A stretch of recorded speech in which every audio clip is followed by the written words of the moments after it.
Doctor Strange may seem like a minor character in the Marvel Universe, but he could very well change the future for iconic characters such as Iron Man, Thor, and Captain America, forever. Hi, this is Dan, and welcome to today's episode of Alt Cinema. We're going to be talking about the intense battle between the Marvel Universe and the DC Universe. Now, I'll be honest with you, being an Altacocker, the most that I know about the DC and the Marvel Universe is the fact that they all, at one point or another, are descendants of Fritz Lang's movie, The Testament of Dr. Mabuse. But I know that all of you out there are probably thinking, that is such a pointy-headed intellectual point. We don't want to know what you think. So in order to get around that, I've invited three experts who understand the Marvel Universe and the DC Universe like you wouldn't believe. The first of them is Robert Reber, who is an expert on all things film and camera. He's a great cinematographer.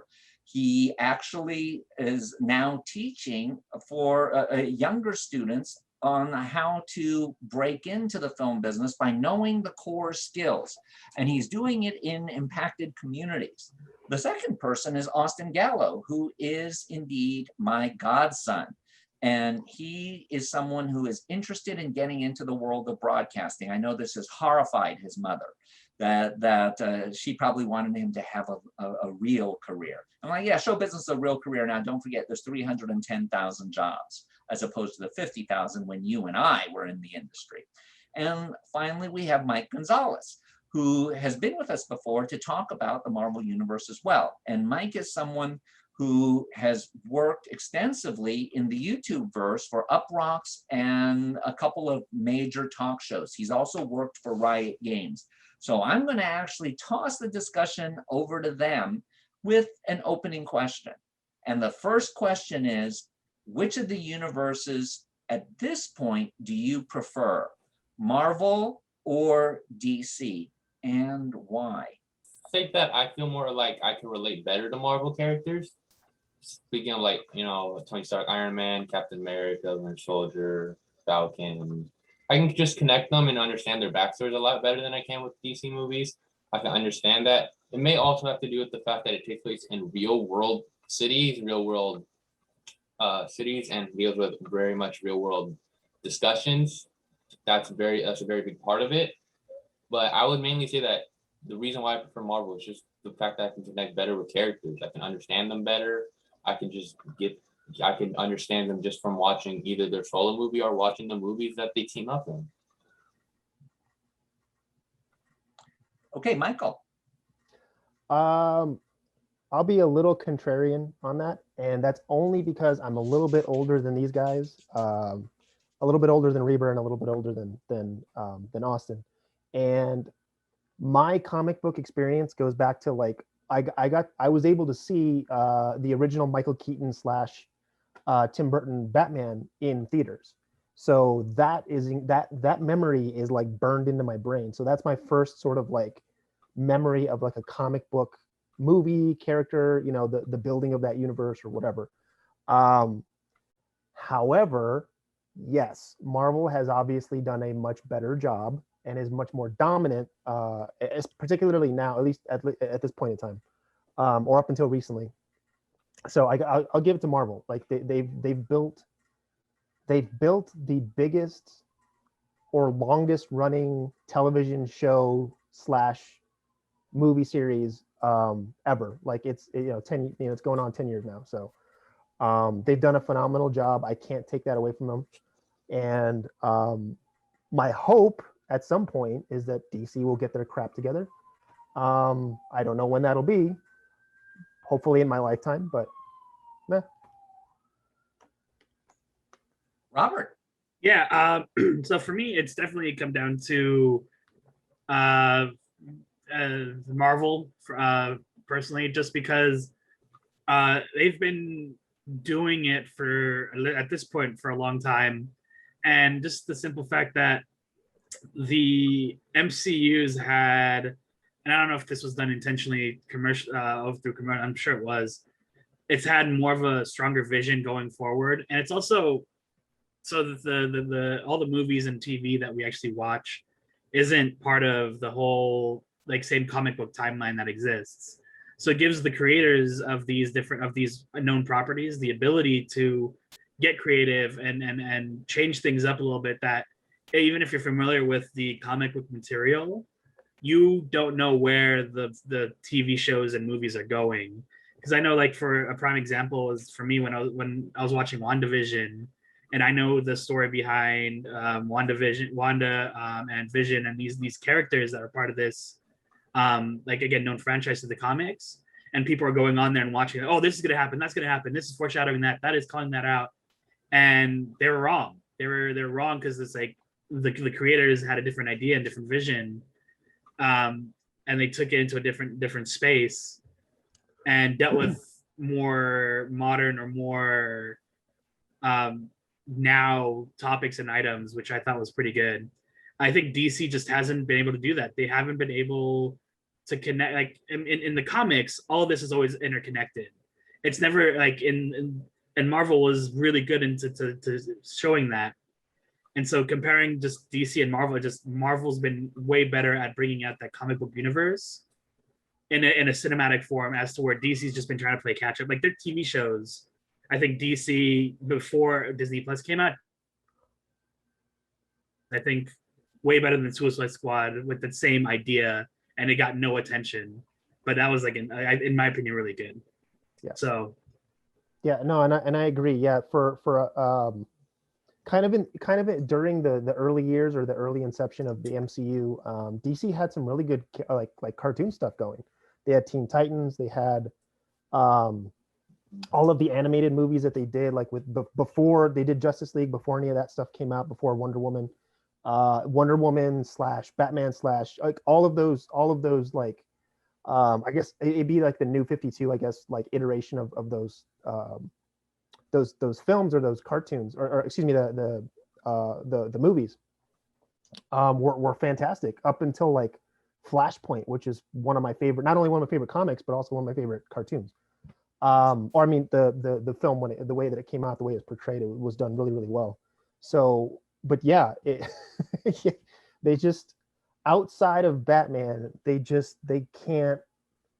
It's so frustrating to be a fan of that franchise. But the amazing thing that's the thing that MCU has been able to capture, and what they've really done correctly is, and this is something Dan has actually talked about, I don't know how many times, and it works because it's been battle tested since, the inception of television way back when, is when you is running a series, or let's take an example of like a TV show, right? When you do it old school, you film like one episode at a time, right? And then you kind of put the episode like 1 or 2 or 3 episodes out, and then you get the feedback, right? You get feedback based on those, like weekly episodes, not as opposed to binging them, but once a week or whatever episode. So when you get that feedback coming back saying, "Oh, this is terrible," like, no, you have time to fix it, you have time to rewrite it. That's kind of sort of what Marvel did. Like they put out the first Iron Man, right, which was phenomenal. It did very, very well. They put out First Avenger, and then they kind of kept going, and then they hit a little bit of a rocky turbulence, or a little bit of a rock with Thor 2. Thor 2 was kind of, yeah. But they fixed it. They fixed, like, because and you can tell that they listened to the fans. They listened to kind of the feedback that came back, because what was the third Thor? It was Ragnarok, and it was arguably the best Thor in that series, and it also helped and continued the overall MCU as well. So that's kind of how they stair-stepped it and really built it out, and it was successful. So what the real success was that they treated it, rather than like a film expanded universe, they kind of treated it like a television show, and they fixed it and adjusted it on the way, kind of on the way up. Yeah, I mean, when you originally were watching, like, I mean, and this goes all the way back to the Hulk version, the Hulk one, the Hulk movie, when the general is at the bar there at the end, and that post credit, again, a post credit scene at that time had no. I mean, It was to an extent, but it had no value. It had no meaning. Yep. And then you saw that and you're like, whoa, what's happening here? And then Iron Man did it, and it built from there. And now it's expected. And on top of that, it's like when it comes to Marvel, it's again, when I sat there at the end of the first Iron Man, enjoyed Iron Man just outright. And then on top of that, thinking, well, where's it going? And then flash forward to Avengers, the first one, sitting here like, whoa, this is a culmination of 4 different movies. Like, this is crazy. And then flash all the way forward to, I think, one peak of many mountains to come, Endgame. Yep. And you're sitting there like, I've invested to this point X amount of years of my life watching this, and it paid off.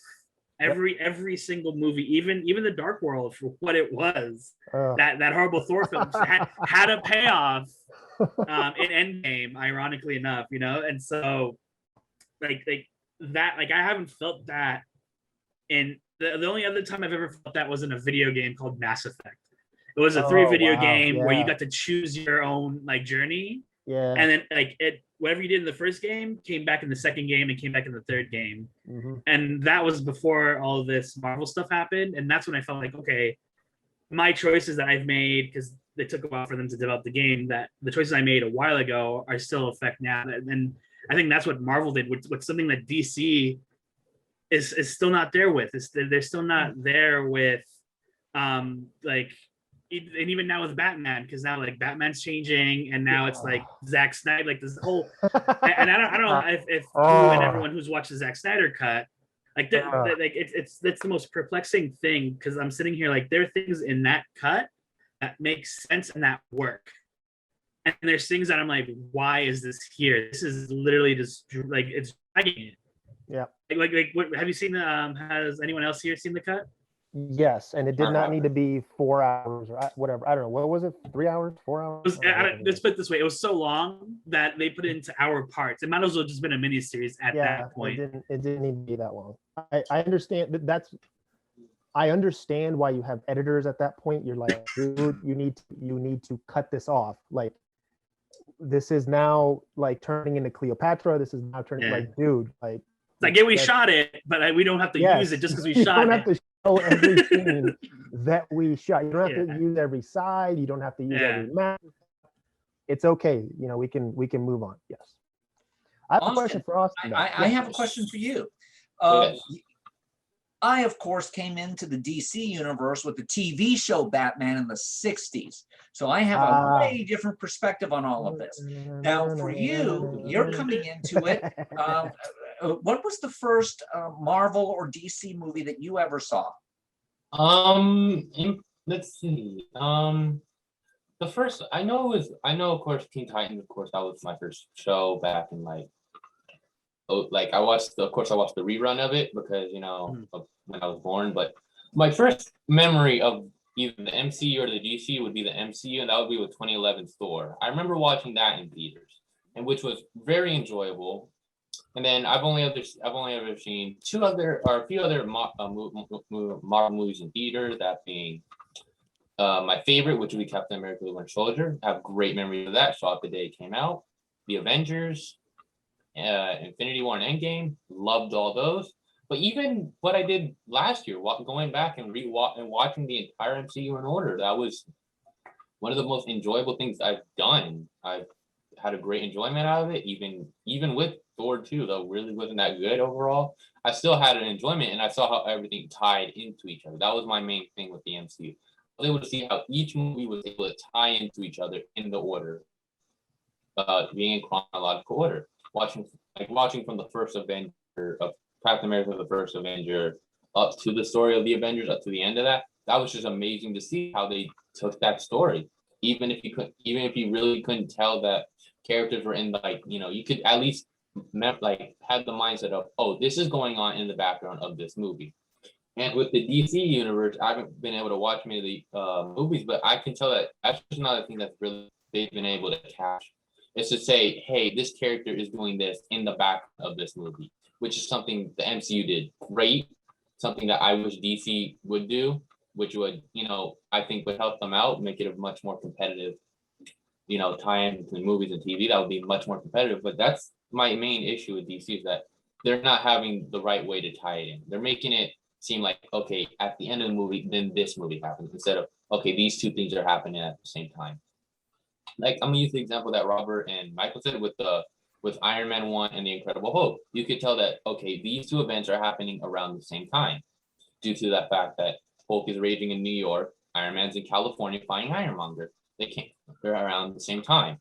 Now, I'm not saying that they're back like right next to each other in the day, but they're around the same time in the fact that Tony Stark can be able to go to the Captain and talk to him at the end of the Incredible Hulk in that final cut, or the post-credit scene. So that's my opinion on the Marvel movies, and that's why I have fond memories of those Marvel movies.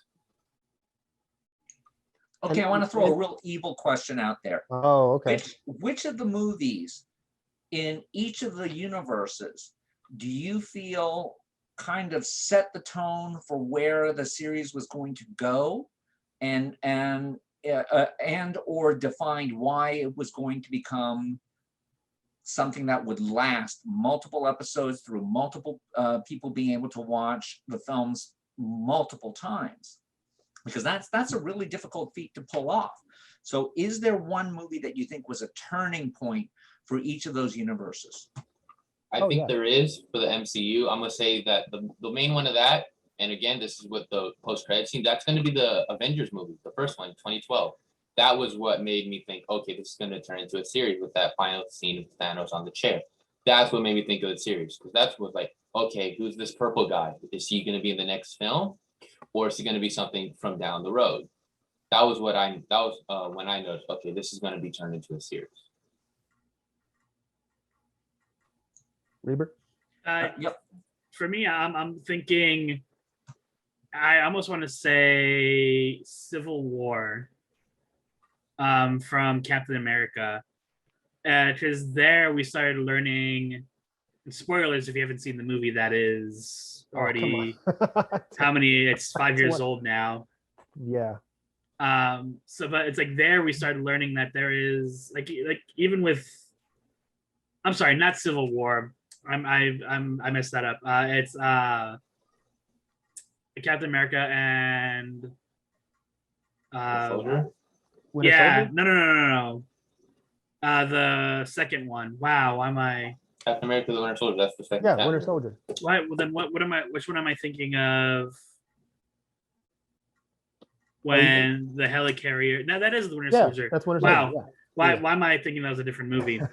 But yeah, no. So when you start finding out like that Hydra has interjected with all these like all of different like the government and Shield, which at that point Shield wasn't like, and that there was more to it, and that even like the villains could still come back in some way, and that there's a persistent like, and that's what I was like thinking of just now when we were talking about it, is like when you look back on the different villains, it's like with the MCU, and like what sticks in my mind are the villains that like the brand, the type of villain that keeps coming back. We know what we're up against in the MCU, and that's what kind of threads it for me, and that's what happened in the Winter Soldier, as opposed to like with any of the DCU stuff, where it's like you can't tell me who the main villain that Superman's gonna fight. Like Batman has memorable villains, but those are like crazy abstract villains. How about you, Mike? I'll start with the MCU. So in the MCU, I would say First Avenger. And First Avenger because I loved the first three. I did love Thor. I did watch it in theaters. I did love Iron Man, but the First Avenger got to me in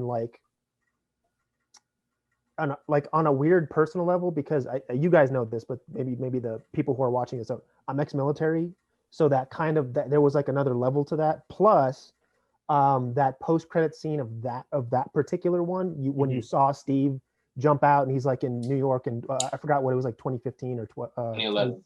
2011, right? The present day then. I felt for the guy. I was like, oh my God, like he just went through all this crap and then now he's stuck in 2011. Okay, that would suck. He's alive. He's alive. I Right? mean, He's yeah, no, he's alive. alive. Yeah. I But noted. like, but everybody he knows is, well, to his knowledge, everybody he knows is dead. Either Right. they're dead or they're going to be like 102. So it's like, and then but on the flip side, for DC, I'm going to go back to that Michael Keaton, Tim Burton Batman, and the reason for that is it did set the tone for DC. Like you watched it and you understand. Oh, okay, this is going to be a little different. This is not going to be fairy. This is not going to be light. This is going to be very dark. Okay, cool.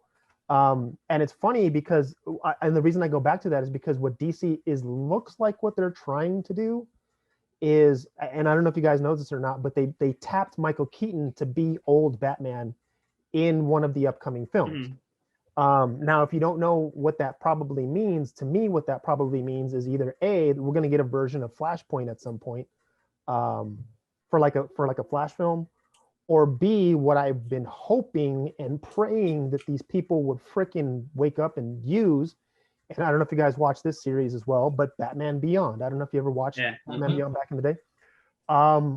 Why has nobody thought to use that timeline and start building from that? Because DC is so stuck on not using MCU's formula. In other words, build off of one film, right? Like whatever that film is, and then just one character at a time, expand the universe slowly, one show or one movie at a time. They want to jam everything into one film. Okay. Well, if you want to do that, go way further in the future and then work your way back, and use some of those characters. I can tell you why they're doing that is they're playing catch up. I know. That's plain and simple at this point.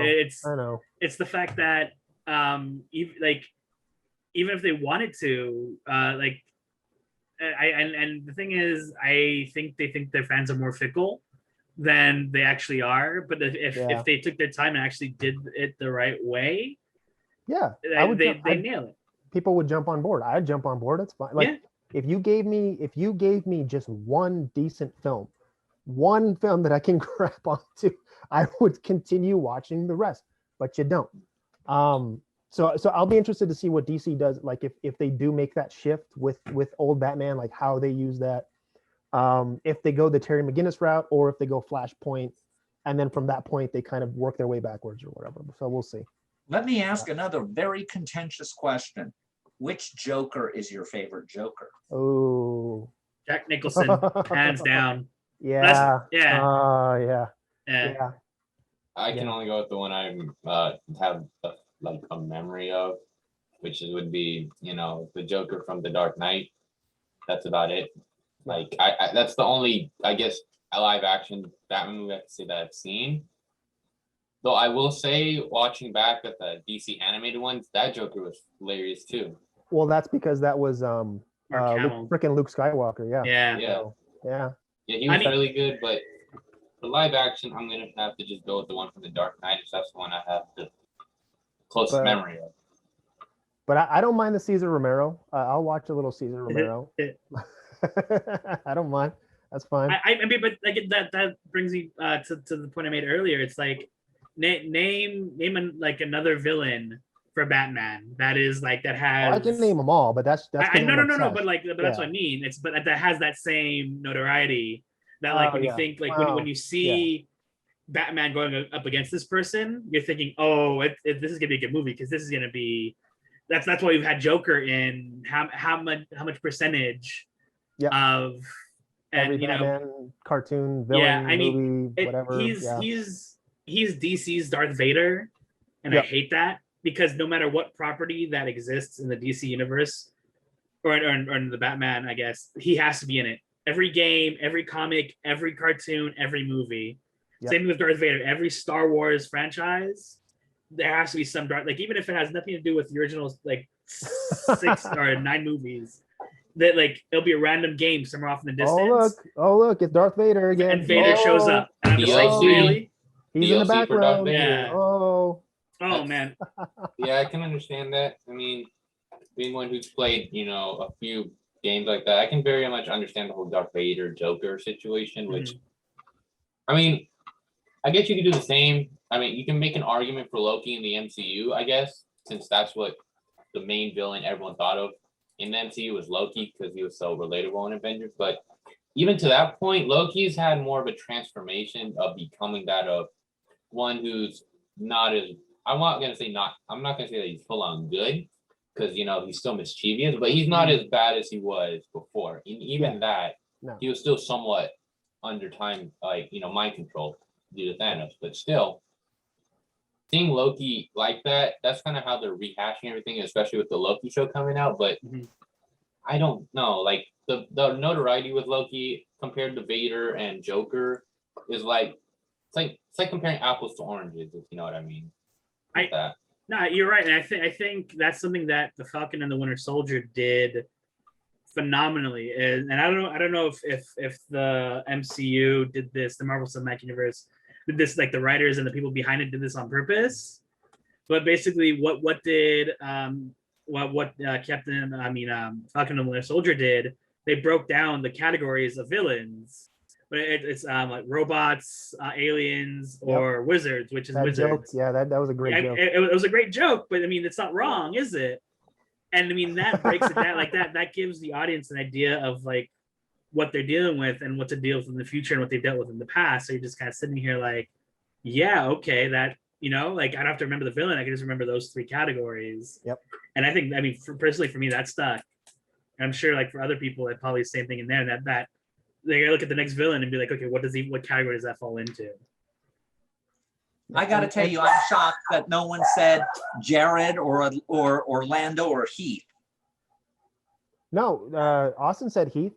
Yeah, because Dark Knight. Yeah, so that's Heath Ledger. Yeah, I meant the older guys.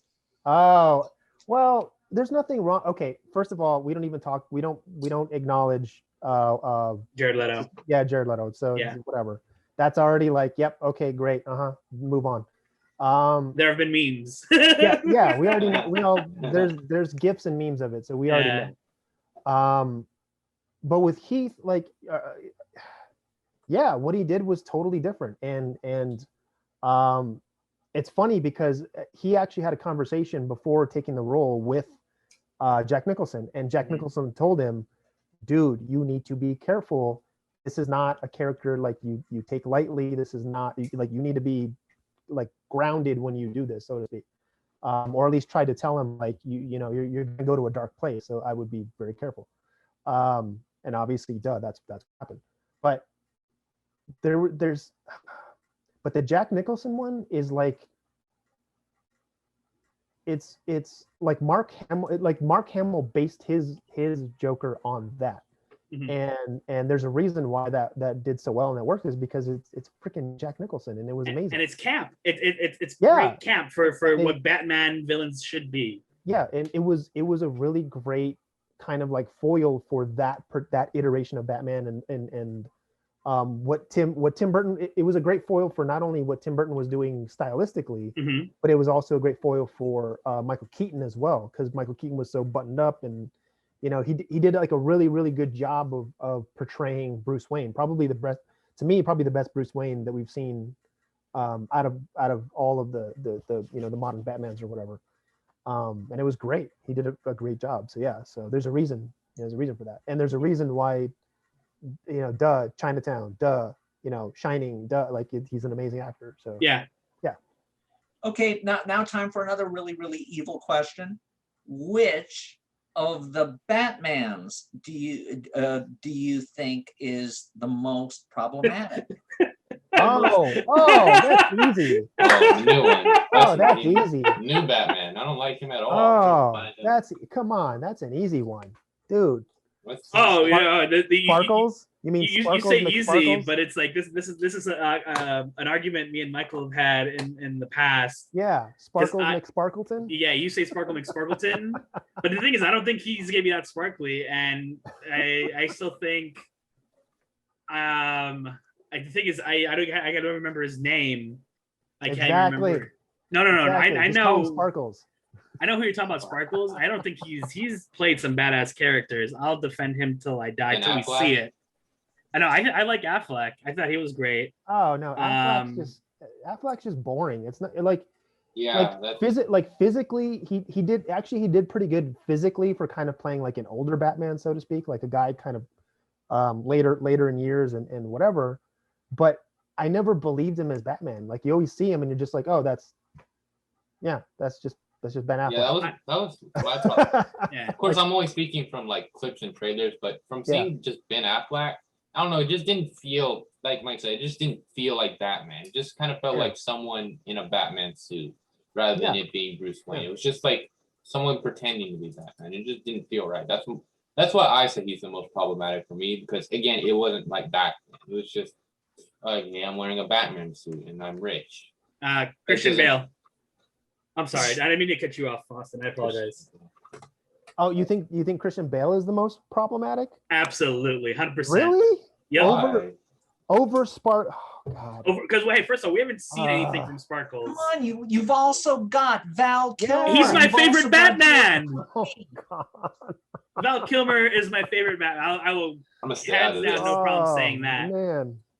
Maybe George Clooney. I can't. Poor Val Kilmer. Look what Joel Schumacher did to him. I mean, with all the incessant. Now, did you see that theatrically, Robert, or did you see it only on I video? saw it theatrically. I saw that in theaters. I saw both of them. The Clooney and the I saw Forever and Batman Robin in theaters.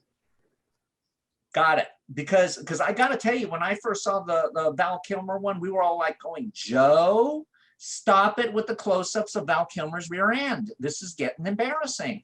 And it was one of those things where we were watching the movie going, this is going into weird territory. I think for me is that at least and this is the conversation that me and Mike have had. So if he rolls his eyes because I'm rehashing here, and you'll know why. Because at least for me, those the Tim Burton ones, and then following that the Schumacher ones, I felt that they were more true to the comic book before we had the MCU and all of their reality. Is that when you looked at the comic book material, is that it felt truer to that. And then when the Nolan ones came out, it felt like they were trying to recreate what the MCU was doing with that Batman grit and dirtiness, and it just never worked for me because it's always the same depressing. This guy is kind of has some tools, but even those tools are kind of crappy because he used to be a man. But it's like, give me the gadgets. It didn't feel like he had enough gadgets. Like, come on, he didn't even have like the Batwing was so crappy, in my opinion. I don't know. No, I'll give you that. Like I forgot. I can't remember if they called it something else, but yeah, the Batwing. I did not like the design. I'll be the first one to say that I didn't like the design. It looked like a giant robotic It looked real. That was the problem. It looked like a real. Bug or something. Yeah. Well, no, I know it was real, but it's just the design. The design is not. Again, it's not Tim Burton. The Batwing going up to the moon and then falling back down. I'm sorry, that's the Batwing. I don't care if it's not aerodynamic. I don't care if it's not engineered correctly. That's what it needs to look like. I'm sorry, or some version of that. Like that's what it needs to look like. In my head. I didn't mind the Tumbler so much, like his version of the Batmobile. I didn't mind that too much. Because I did like the part where it breaks apart and then turns into like a motorcycle or whatever. But yeah, the Batwing, like I didn't like that. I'll give you that. I didn't like that. But to say that Bale was the problem, I'll give you this. We haven't seen the new movie has not come out. The newest iteration, like Matt Reeves' Batman has not come out yet. So I haven't seen that yet. What I don't like though are the reports that McSparkles doesn't want to work out to fit into the suit. I didn't like that. I'm sorry. That there's one requirement for Batman because he's human, because he's a dude. You need to work out and be in shape and be and Batman. So I don't know. We'll see. He might do really well. I know he's done a bunch of indie stuff like prior to this newest Batman. Like he's done a bunch of indie films and stuff. Apparently he can act. I get that. I just I mean, We'll the thing see. is, he's been ripped before. Maybe he's not like super yoked, but I I do get know. it. It's supposed to be like technically it's also supposed to be like year one, like Batman year one, like the Yeah. graphic novel. So I get it. Okay, it's a younger Batman. He's just starting out. Okay, so we'll kind of see what happens, but um, we'll see. I'm still Oh, gonna that's go okay. see it. I'm gonna go see it. Like duh. I'm not Yeah. gonna not go see it. So It's hardly as if Michael Keaton was Mr. Muscle Queen when he was doing Batman. no, exactly, and that's the comparison. That's the argument for this guy versus like Michael Keaton, which arguably everybody remembers, even over Bale, even over Ben Affleck and all of that. So yeah, so we'll see. I also like the fact that at least for the for the newest version, it's going back to a little bit of that like classic Batman, where it's just the main villain isn't just a reflection of society of that time, Right. and like because it's like, okay, Bane, sure, but Bane was, in my opinion, never what the Bane was in the movies.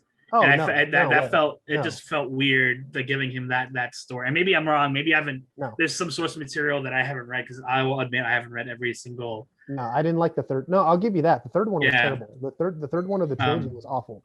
But it's, and so I don't that's like that. I like the fact that we're going back to like the Riddler and that whole deal, and see where that comes. So Well, I yeah, my conspiracy, it's not a conspiracy theory, but my theory is what they're probably doing. Most likely, I could be wrong. I don't want, well, whatever, I'll spoil it because the comic has been out for like a year now. I think they're gonna go with Hush, like the graphic novel Hush. Yeah. I think that's the iteration they're what this Batman is probably gonna do. Which if that's true, I'll go watch that. That is an amazing comic. That's a great graphic novel. So yeah, I'll watch that. Not a problem. But again, that goes back to the point versus Marvel versus DC in the cinematic universe. Mm-hmm. We just spent how many minutes talking about DC, and we've only mentioned one hero for the entire time. I know. You know, I and know. like we and there was no way we could tie that into, like, we could with, and we could say Justice League. No, he's DC's Iron Man. See, that's the thing. It like Batman is DC's Iron Man. So if you said that and WB and or Warner Brothers was like, okay, we have this piece, let's at least try to put him somehow, fit him in the context of an Iron Man, and then build off of that and use that, like, cool, then that would work. But they were kind of haven't done that. Well, again, up until now, I don't know if they're gonna do that. I don't know if they're gonna do that with like the Michael Keaton stuff, or if they're gonna try and start fixing that. So we'll see. I don't know. Yeah, I mean, and so, like, thinking about the two, that, like, I bet you could name more Marvel properties that are coming in the next 2 years than you can in DC. Absolutely. There's like 2 DC, and then there's still like I don't know how many movies with MC and whatever. I mean, theoretically. So right now, I'm looking it up just because I was curious. Oh, what is it? Phase 4 or Phase 5 or whatever? No. I'm talking about DC right now. Oh, so you have the Batman, yep. Black Adam, yep. DC Super Pets, which is an animated one. You have the Flash, which is in November of next year. Which holy crap, that's a while. Shazam, a sequel. The second one, yep. The second one. Yep. Which is in 2 years. Yep. And then Aquaman, which is a month after the Flash. Interesting. Okay. So that's why I'm just like sitting here, and that feels broken. That just feels sporadic. Oh yeah. No, there's no continuity in this, not in the sense of like they're in the same universe, but in the sense of like with the MCU, like I don't know how they're gonna feed into each other. I don't know how each one is. It seems like they're just one-offs, and like even the Shazam one was like, it seemed like a one-off until you had that last minute scene was like, and then they didn't even show his face. It was It just didn't, yeah. the bottom half of his torso. You're like, okay, well, Superman's here. Like, okay, cool. What I am interested to see, I don't know why they pushed Black Widow into like pushed it the way they did. Like they originally were going to have it in theaters, and then they pushed it, and now it's just going to be on Disney Plus, right? No.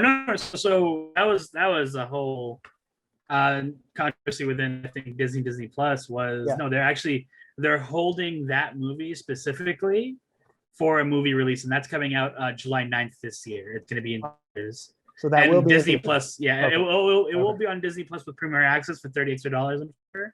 Oh no, but it's gonna be like that's. I don't know why. I mean, maybe because Marvel movies just hit differently. Because there was a trailer that came out 2 days ago. Yeah. That was kind of like it showed where the DC or the MCU has been and where it's going, and just to circle back really quick with now things that are coming out for Marvel. Yeah. You have Loki, which is in June. You have Right. Black Widow, which is in July. Yep. What If is coming out this year in the summer, which is the animated thing on Disney Plus. Yep. Shang-Chi and the Legend of the Ten Rings, which is September. Yep. Venom, which is going to be September of this year as well. That's Hawkeye. Carnage in, right? Yeah. Let there be carnage.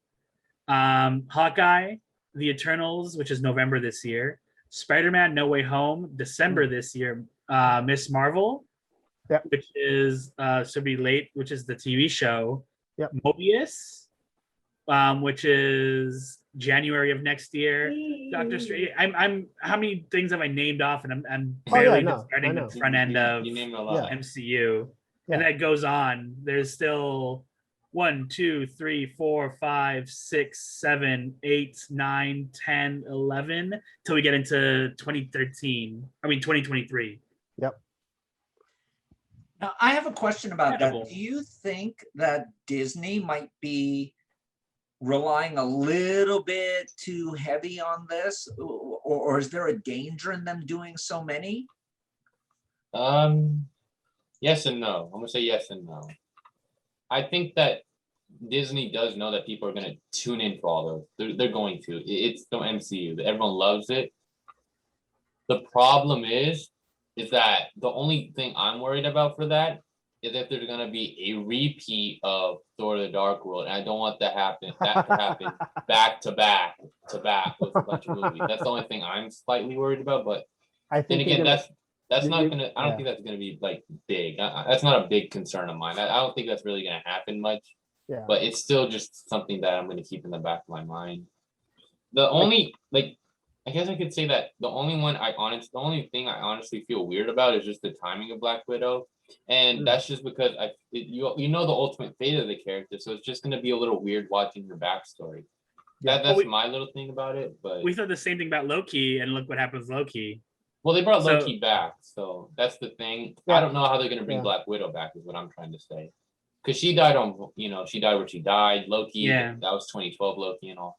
So it's just going to be a bit weird because we all know that she's going to die, as with Loki. We don't know what that 2012 Loki's going to do. So that's kind of the difference there. Mm-hmm. But I'm honestly excited for Phase 4, and I guess you could say Phase 5 as well. A couple movies I'm excited for, a couple movies I'm not. But I'm overall optimistic for Phase 5. Or 4. I would say the only movie that I'm out of that whole bunch, what you named, the only movie that I can see turning into a potential Thor 2 is Eternals, and that's because everything that I've read and seen about it, it doesn't look promising. I mean, nobody seems interested with it. Nobody seems to want to the one that I wish they would have done either live action or maybe a different animation style. I don't know. I didn't like the animation style that they did with it, was the What Ifs, and it's specifically the What Ifs with the zombies. I wanted to see something cooler with the Marvel zombie stuff because I love those comics. I love those graphic novels with that, or that whole series was really, really cool. There's a lot of promise. There's a lot of promise with the Venom stuff. I don't know how they're going to start working that into the MCU, but ultimately everything that we're getting, we're all just waiting. I'm waiting for it. Maybe you guys are waiting for it. Maybe you're not. I'm waiting for it is X-Men. what are they going to do with X-Men? Because to me, that's the next 10 years, 15 years, whatever. That's their new, like, whatever pan-ultimate phase, whatever you want to call it. And if they're gonna, or if we're gonna get another, what is it, X-Men Apocalypse or whatever, or I think that's the interesting thing is what the amount of availability that Marvel is giving themselves right now is phenomenal, is because with everything that's going on, especially in the main through line for MCU, you have the ability to pivot. And at this point, you could put mutants in at any point, and it will like, I could guarantee you that mutants will show up the minute that if this starts to slump, that's when they'll show up. But I think the most interesting thing about what Disney as just in as an overarching conglomerate knows is that they understand their fandom. Oh yeah. Is yeah, it's like they understand. Like, I looked up upcoming Disney films, and like one of them, I'm just going through them, and there's a bunch of different, they're rehashing a lot of their stuff, and one that stood out was Chip and Dale Rescue Rangers.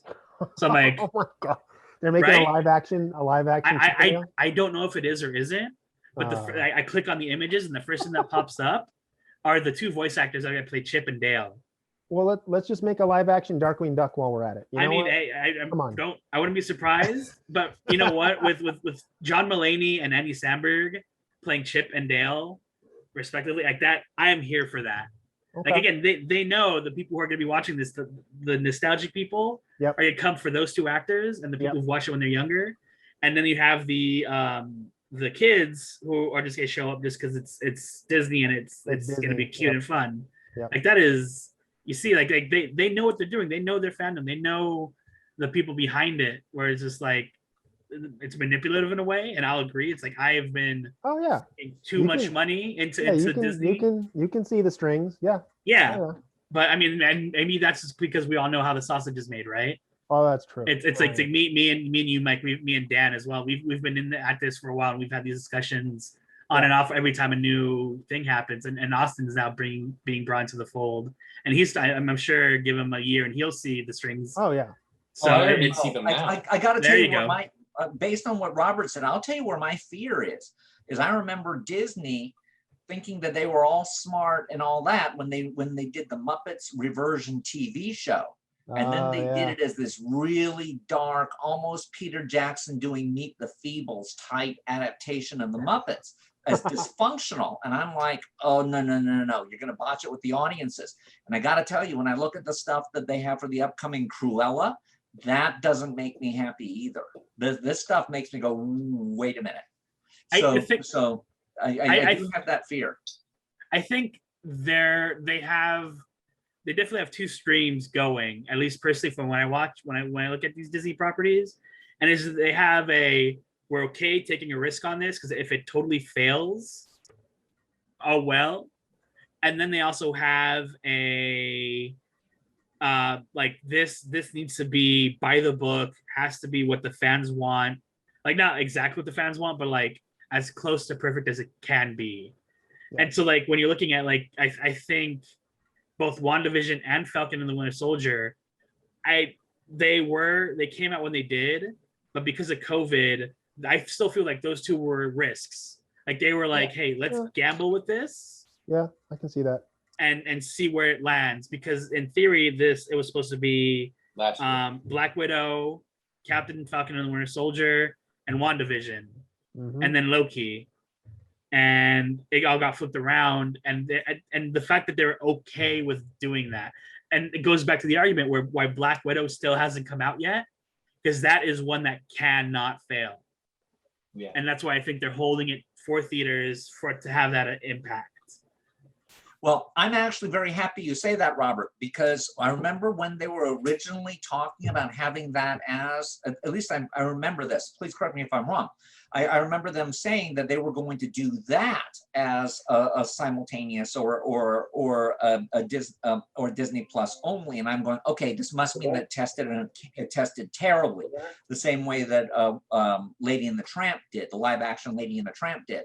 So I'm glad to hear that they pulled it for theatrical, because that means that they actually have faith in it. That means it actually has a potential to be a good movie, and not a and I know you like it, but not a Last Jedi or something like that, which infuriates. I mean, the that's fan the thing, base. is that they're still releasing it at the same time on Disney Plus. It is coming up, but you have to pay an extra amount of money. $32. Yeah, But that's what I mean. They're actually keeping it with that extra amount of money, as opposed to burying it the way they did with Lady and the Right. Tramp. But I think that they also know that since it's a Marvel movie and that since it's one of the main Avengers in this universe, because I know I'm literally just starting to get into comics. I don't have many, but I'm starting to get into that. So I'm trying to learn that stuff. But I know that I think Disney also knows that that people are going to go to it regardless due to it being of a Marvel type. That's just going to bring the draw in itself. I think the only thing Disney's worried about, like as Dan said, is if it's going to be good or not in theaters. I think that's why they're kind of doing that. But I still think that the fact that, yeah, they're doing it, they're having Disney Plus and they're doing it in theaters. I think that's due to people knowing, yeah, we're still going to get a lot of money for this. It's just that what's the feedback going to be for this? I think that's mainly Disney's worry with Black Widow. And to kind of piggyback on that, I can see, at least initially, I could like before we had some of the reopening stuff, like post COVID or whatever, I could see the hesitation, like I don't know if we want to put this in theater because it might bomb. Nobody's with COVID, nobody's gonna go out into a movie. and even if they do, it's gonna be low numbers, right? Because Exactly. they're gonna be packed. And then we got Godzilla versus King Kong, and that totally did away with that argument, because that was also released simultaneously. I don't know if everybody remembers, but that was also released HBO Max, I think. Yeah, right, or whatever. for free. Like, do you just need a normal subscription? Yeah, and it was with the normal subscription, so you didn't even have to freaking pay for it. And that movie made $500 million freaking dollars. So to me, and that wasn't all foreign. That wasn't just like 70% foreign. Like there was a huge chunk of that. I think it was like 50-50, like 250 here and 250 foreign, or something like that. Mhm. I know that I know it had a lot of income in the States. People went to go see the movie. So to me, if I was Disney, I'm like, oh my God, yeah, we need to release, like Black Widow in theaters now. Go. Yeah. I mean, and that brought in an argument from a lot of other animated movies that Disney had from the creators of that. Like, why aren't you holding our movies for theatrical release? Exactly. And holding Black Widow this entire time? Well, you know what? Like explosions and flying through the air, it doesn't play well on people's puny TVs at home. As opposed to the loud soft theater with the reverb. Yeah, and then you have the soft animation of these films, and that don't get me wrong, they're touching stories, they're amazingly crafted, but you do not need to see it on a 70-foot screen or anything like that, right? No. Yep. Yeah. Like, and actually, did you guys? Well, I don't know. Maybe you guys didn't. I don't know if you did or not. But did you guys watch any of the Mortal Kombat stuff? No, I've only seen the trailer for it, but not much. No, I've watched that.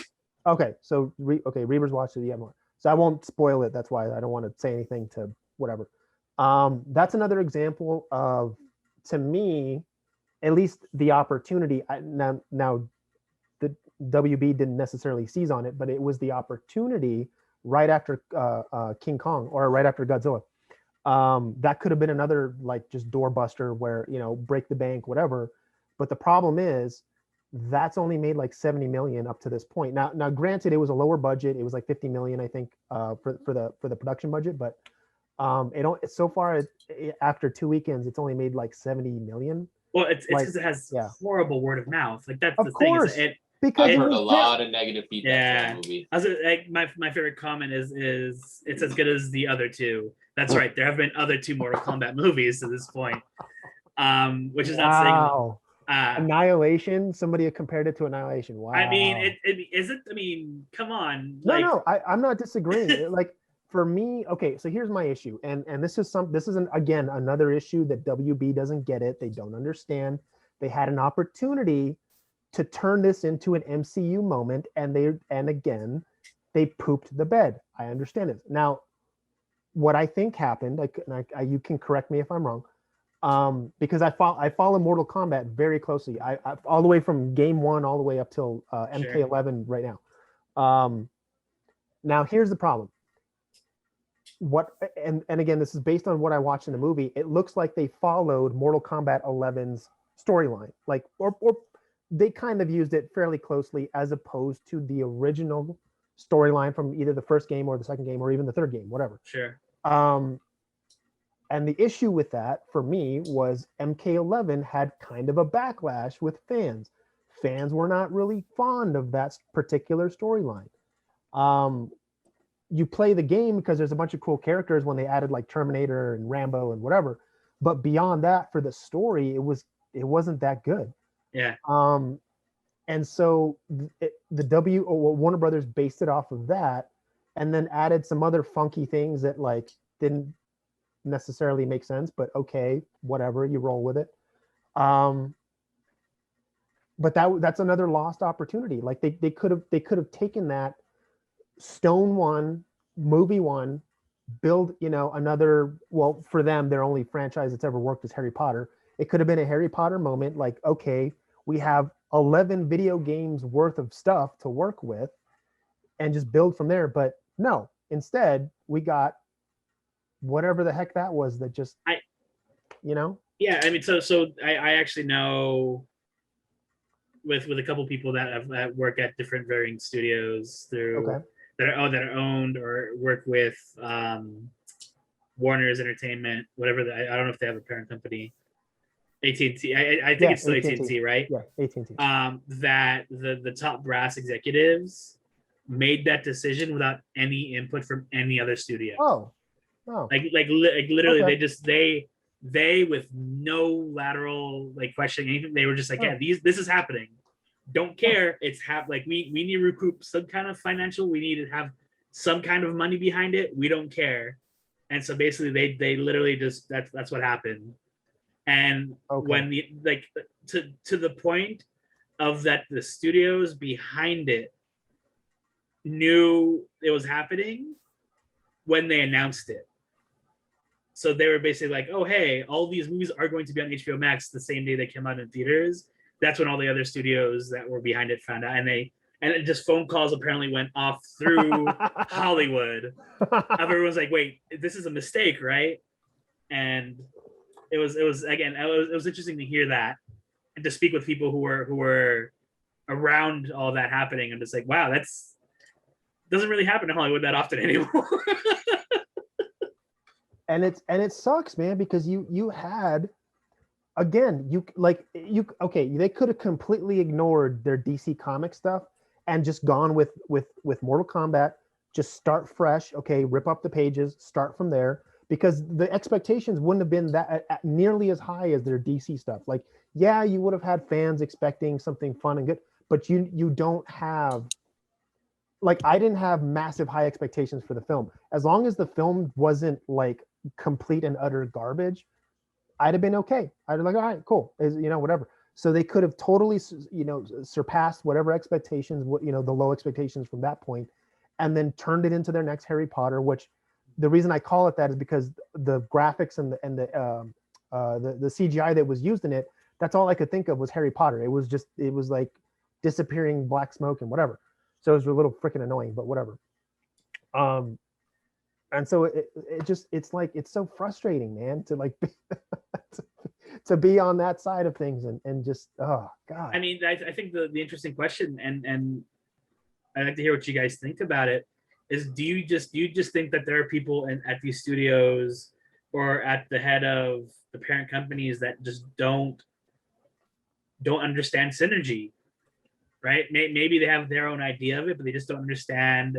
Like they can't capture the lightning in the bottle that Disney has at this point, And the thing is, like, and that's like when Dan was bringing up, like, is like, do you see potential pitfalls in the future for Marvel and for any of the other, for Marvel, Star Wars, Disney in general?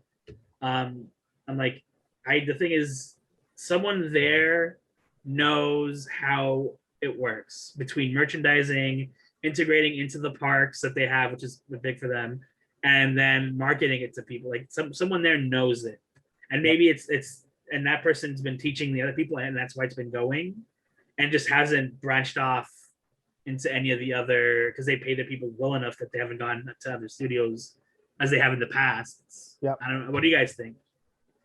Okay, that's in my bailiwick. I'm gonna say that unfortunately, because of the way Disney's top management operates, and they don't care about operations, all they care about is strategy. So that's fine when you have people who are in the operations side and they're very good at what they do, such as the people who've been in charge of Marvel. But then you look at how over at Lucasfilm, you had a massive cluster, you know what, with a bunch of people playing on their egos, playing on their own little own little pet peeves about life in general, and then infecting the movies with it until they were told to stop. And even after that, when you see The Mandalorian come out, you see immediately a pushback against the fan base and a willingness to destroy a resurrected IP simply because you didn't like what that meant. And that's where Disney has a problem. They really have to attack that. They're choosing absolutely not to.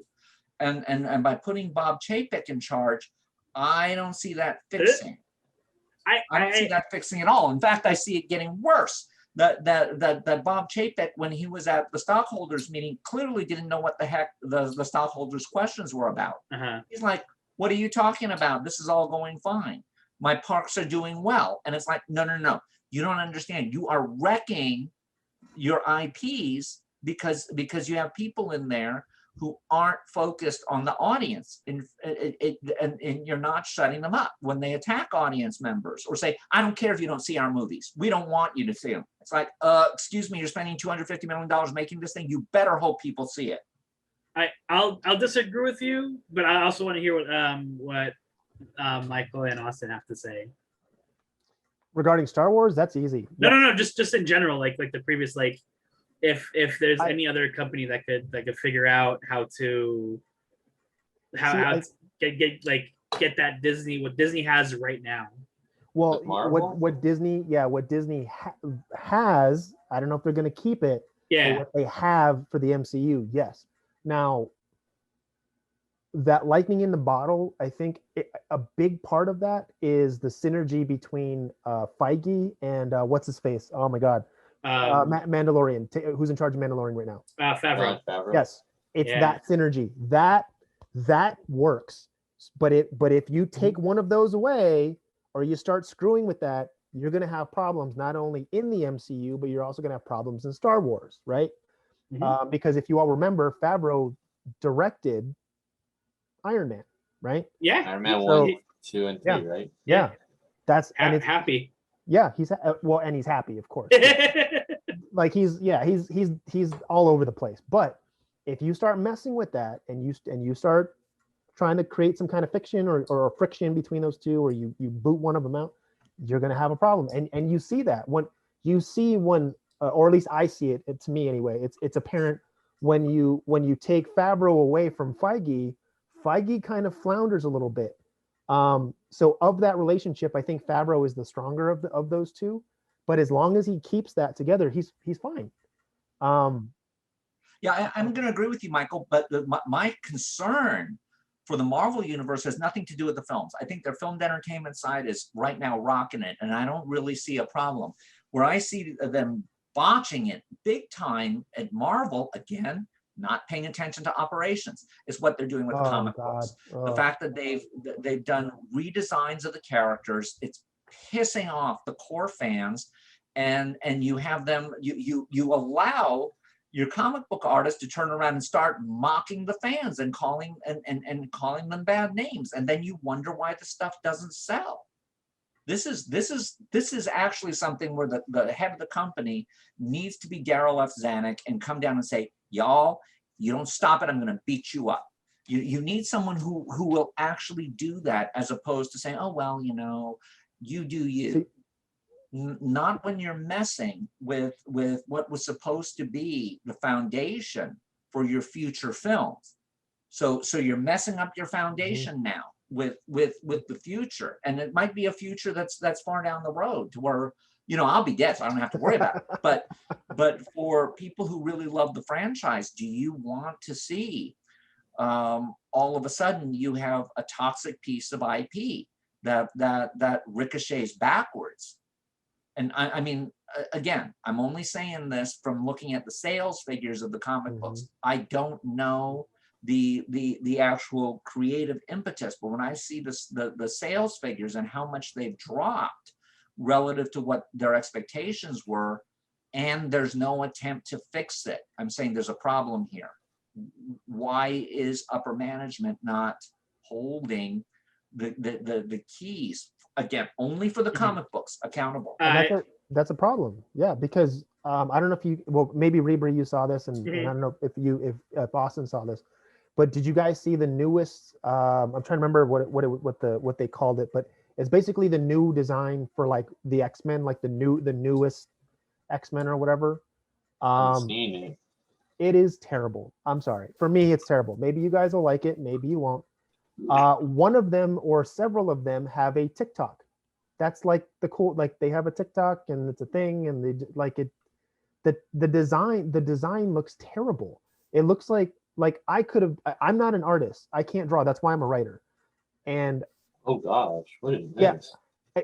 Okay. See, that reaction is the exact reaction that I had when I saw that new X-Men. And the reason that I got mad about that was because that is their future. That is the next 10 to 15 years of the MCU is that universe or is the X-Men. So if you don't take care of that, you're screwing the next 10 to 15 years of of not only your films, but just your IP in general. My problem with these new X-Men designs is that it doesn't feel like the X-Men anymore. Exactly. And that's a problem. That's a problem. I mean, maybe I'm not seeing it, but all the ones I see, I have no huge issue with. I mean, but even then, it's like looking at it. Disney and Marvel have had a contentious. Ever since they've acquired them, they've had a contentious relationship with their comic division. I mean, let's not forget 3 years ago they said that comics were dead. That Disney / the Marvel, that they're basically like, hey, we're gonna like slow down and not make as many, which again had backlash.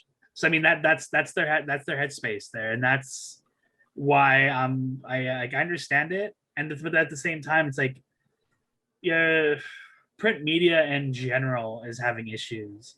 So like that's the thing. Like if magazines, books, and all these other items were doing gangbusters and comics were struggling, and just Marvel comics were struggling, that's not like, I mean, some of the biggest comic companies out there now, publishers now, are independents, or like the small companies that have a new hero or a new idea on that, like, you know, or are coming in as a person of color or something like that, like a studio that's catering to those. Yeah. Those are the people. Those are the comic book companies right now that are doing really well. And but that's a problem because and you're talking and the category or the comic that would fit in that would be Image Comics. Image Comics, Dark Horse to an extent is a perfect example of that. And there's what's the female-driven one? But yeah, go ahead. No, I was just gonna say, but that's a huge problem, because if Disney's not careful, Image is going to kick their ass, and then guess what? That next leg of like 10 to 15 years where you can build off of that IP is not going to be Marvel. It's not going to be Disney. It's going to be Image. And that's kind of what I saw with, and I think I brought this up with you guys a little earlier. with Invincible, and now Invincible has its problems. It has its I have its like my issues with it, but for the most part, they seem to at least. I can kind of gloss over some of the changes and stuff that they made with the new series on Amazon, but to me, when I see that, it's exactly what you just said, Reber. It's new, and not only is it new, but it's done relatively well. And anybody who's starting to get a little sick of Marvel or might not like what they're doing with the comics is going to go, you know what? Maybe I'll check out Image. Maybe I'll go check out Invincible. What else you guys got? Let's see what you got. You know.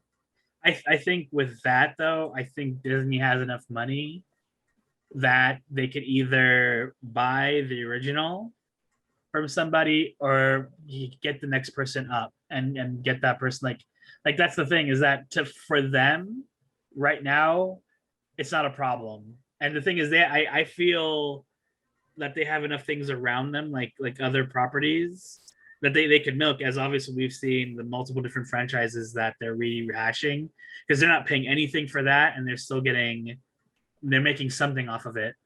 So they're able, in my opinion, to do that. And so when they need something new, they can either go out and buy it or like the things that they're doing with some of the newer stuff is fresh, at least to the comic book world, to what's happening now. Like I said, like that they knew that print was dying and they're trying, like they have it's been around for at least 10 years now. The subscription service, DC has it, Marvel has it. There's even one that has both of them on it, where you pay X amount of dollars a month. But the thing is, like, people just don't want that. Like the diehards want the physical copy in their hands, and the casuals either don't care or don't have the time to. Like, I have been trying to get into the Star Wars comics for the past when they were still under Dark Horse. Dark Horse, yeah. No, yeah, those were awesome comics, man. Yeah, and I have them. Too, I've read them, but it's like I had the omnibuses. I never bought just the single comics. Like me being a nerd and all that, I've tried multiple times to I tell Doris we said hi. Hi, Doris. So there have been multiple times where I've tried getting into buying comics, going every Tuesday to the comic book store and picking up what's new. But the thing is, there is just so much from both DC and Marvel. And even it's like, okay, fine, pick a hero and just go with the hero. Fine, where do you start? What timeline? What version? Like, holy crap, there's just so much there. I can agree on that. As a new comic reader, I can definitely agree on that. It's definitely difficult. I'm trying to find, okay, which character and then which one do I start with? That's something I honestly was having struggles with.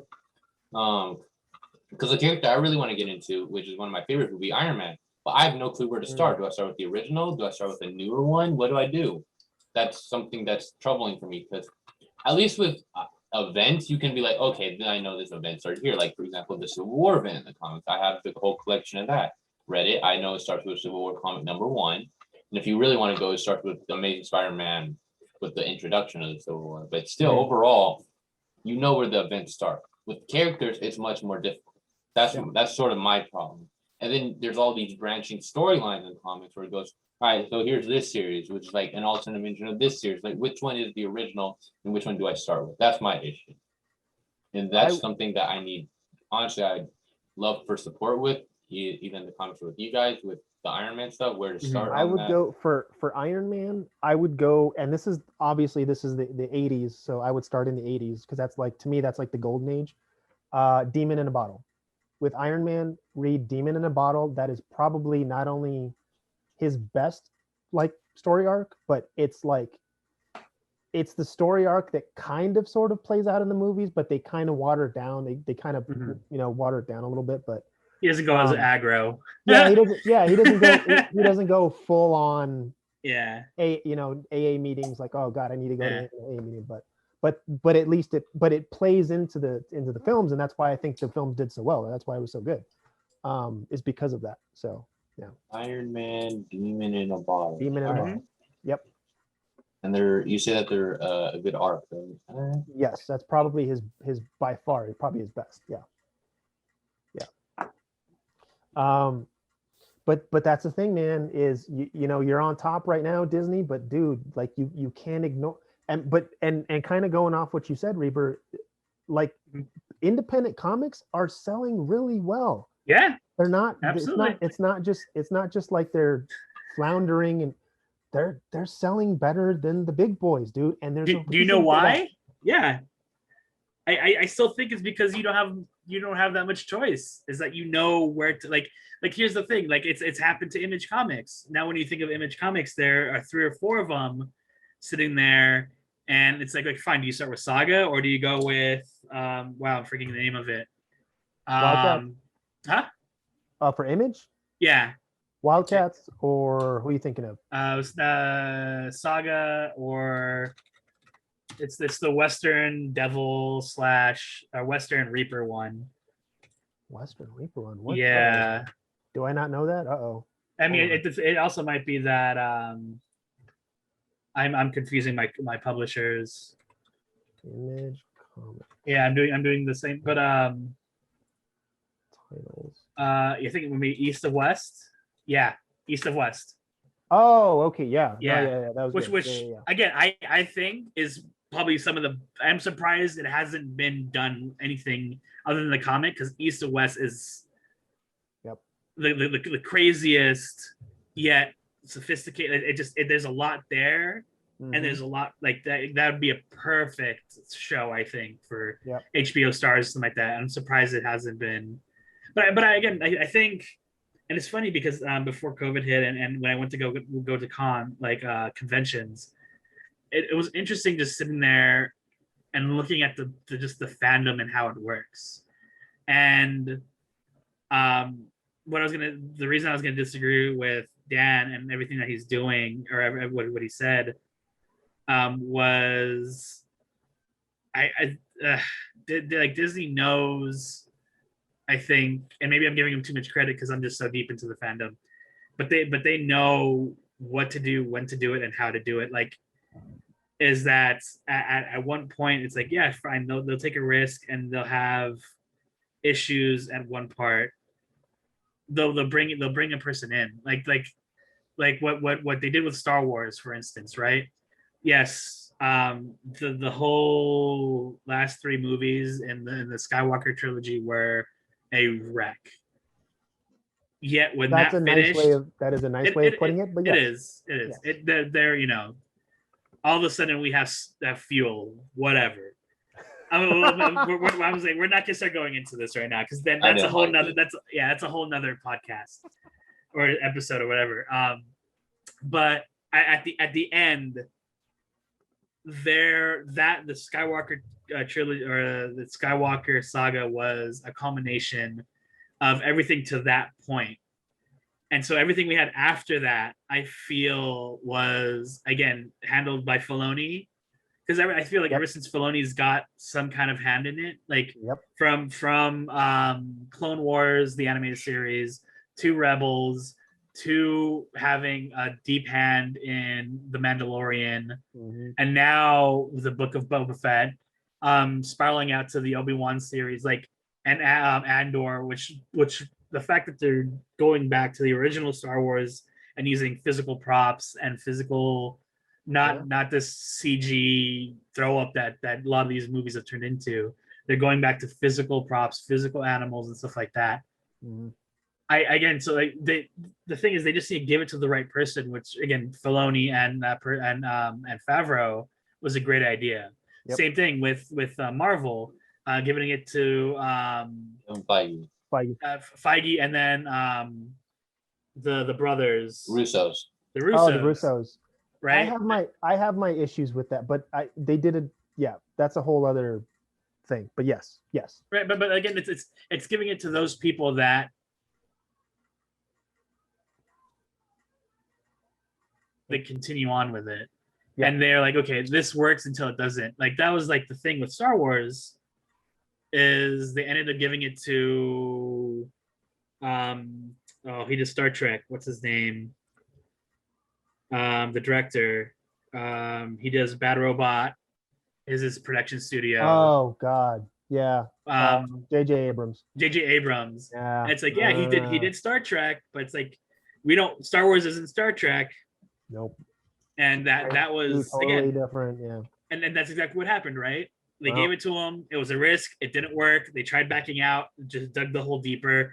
Then eventually gave it back to him, which was like, fine, you should just let him run it out. And just at that point, it would have been more cohesive and you have had less mad fans. But I think I think Disney definitely is more aware of that now. Is they've learned from that mistake. And I think they've done the same thing. Like, I follow Disney Park News. They've learned from the mistake of Euro Disney when they went on to do Japan and China. You mean Itchy and Scratchy Land?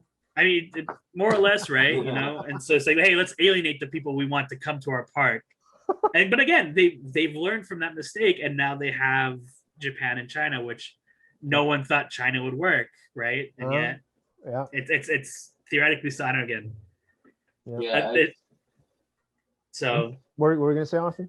Oh, I was gonna say, yeah, I've seen a lot of improvement overall, and not all Disney, of course, but some improvements I have seen where they have learned from mistakes that they've made, which, you know, it kind of makes me a bit excited for what Disney has in store. But again, I'm still kind of hesitant because I'm still kind of like, all right, you guys are giving it to a lot of different people, and I don't know. Some people I know did well, and then some people I don't know how they'll do. Like how Robert was talking about how they gave it to Feige and the Russos.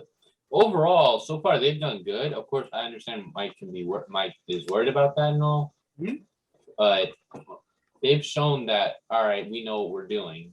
And then with the J.J. Abrams stuff for Star Wars, it was clear that he tried to make it very Star Trek-like. He tried to do the same thing he did with Star Trek, they did to Star Wars, and that just ended up being a giant fail, and then they did all that. So I think that Disney, of course, I'm glad Disney's taking those risks of trying to find people to help them out, but I think Disney should be a bit more aware of who they're going to. Exactly. But overall, I think that the fact that they're taking that risk in the first place is kind of what makes me is the main thing that makes me a bit excited, because then I get to see, like, you know,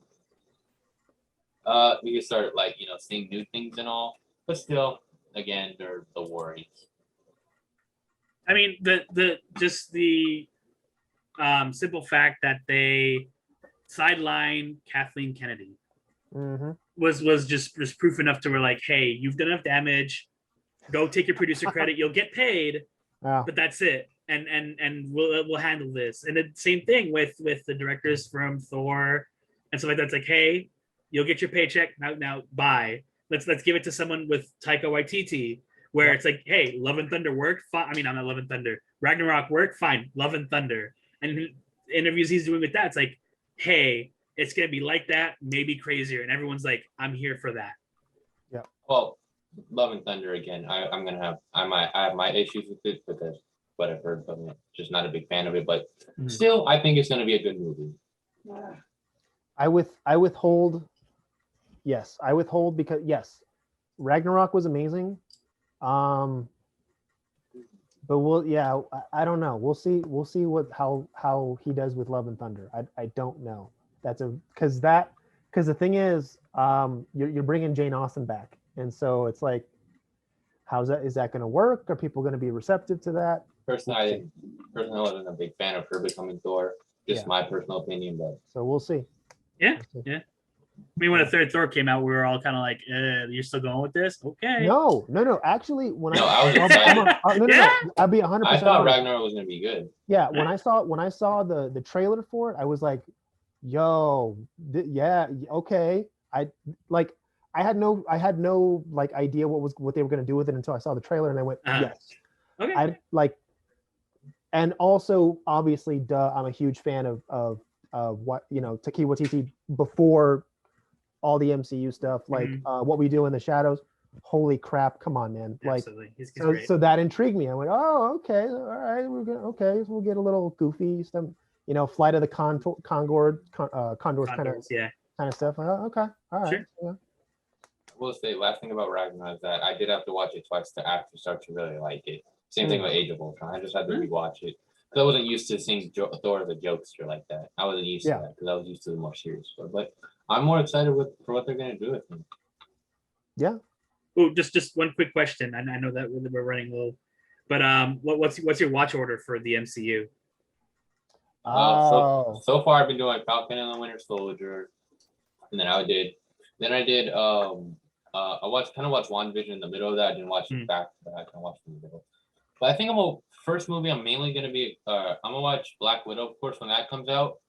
But the main one I'm excited for is actually Spider-Man. I want to see what they're gonna do with him. Was bringing in the other two. Of course, they're taking a big risk with that, but those are the ones that I'm just gonna watch the main ones I'm excited for, and then maybe go back and watch the other ones. I meant more like timeline or theatrical release or timeline release. No, timeline. Oh, I'm gonna do timeline. Chronological. I go chronological. chronological. Beneficial. Really? I'm a theatrical release. Nope, chronological, man. First Avenger. I honestly preferred when I watched it chronologically. I liked it. I mean, some will be theatrical, like, Black Widow, that kind of watch that theatrical Spider-Man. But besides that, I'm watching it chronological. Cool. To be young again and to have that choice as opposed to having to see them in production order simply because you're watching them in real time. Yep. Anyway, guys, thank you very much for being part of it today. Thank you to Robert. Thank you to Austin. Thank you to Michael. And let's do this again really soon. Absolutely. Yes, absolutely. Okay, well, thanks again. And I will talk to you all later. And the Marvel Universe can go on and on and on forever.